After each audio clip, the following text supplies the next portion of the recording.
jumping out and making it work from segment to segment. That's kind of just the way it is. So let's move on to line number 1, Gordon. Yeah. Hey, thanks for taking my call, Connie. And by the way, thanks for giving me a retweet there. You're the greatest. You have a Twitter account out there in case no one knows. In any event, I discovered something pretty disturbing, so I'm not going to get political and mention any particular political party or politician, but this right here is very disturbing. Okay, students have actually repaid taxpayers, and the government has actually made a profit on students because students have actually repaid more than they borrowed, $1.22 for every dollar on just a default loan. But during the past 2 years, it's been on pause. Students have been not paying anything, and these politicians, one political party, I'm not going to name it, has a plank that says that the federal government should not be in the business of originating student loans. And another political party, I won't name it, has a plank that says that they should support bankruptcy for students, which really is a good idea because it would make the Department of Ed reluctant.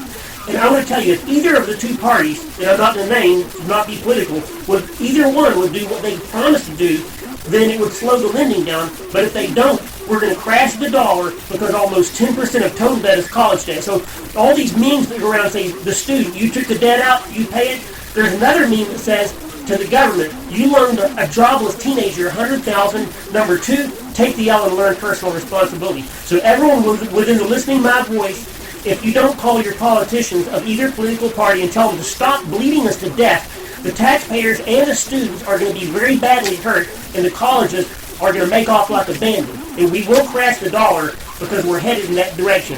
And so, I mean, I can answer the questions on particulars if you don't mind going into it, but I don't want to go over, and I want to give other people a chance to speak. I don't want to be a hog because I am a regular caller. I don't think I've ever talked to you. Have I ever talked to you before? No, that's great, and I appreciate that. And thank you for calling me with that. I appreciate that. I think you're working on a long-term life for 1 hour. Thank you for that. Hey, I know I say my dad. I know I see it. Back when it was real cheap.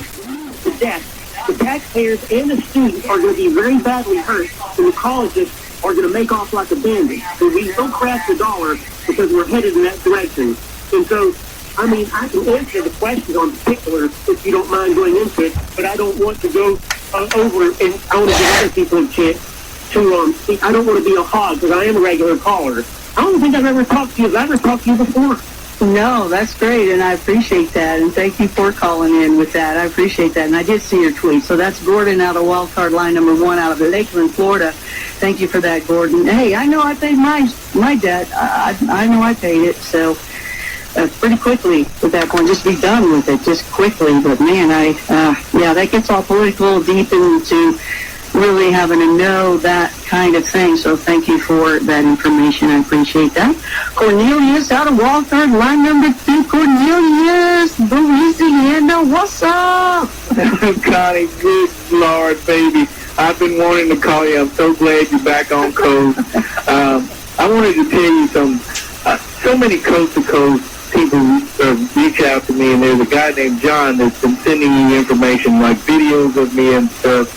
And you can go to youtube.com and Cornelius Rawson White. But John has been I just met him, like I said, through Coast to Coast. I met my old girlfriend through Coast to Coast and everything. And salute to Donna Walker. And thank you for saluting those fallen soldiers and stuff. Because a lot of people don't think. They just barbecue and eat on Memorial Day and stuff like that. So thank you, Connie, for saluting our troops and everything. And I wanted to tell you this. LSU and Kentucky played today in baseball and stuff, so I don't know if you've been keeping up with that. How'd that go? No, how'd it go? No. They're playing today. I think it's... today. Oh, today. I'm sorry. That's right. It's today. But they're in the lose around. So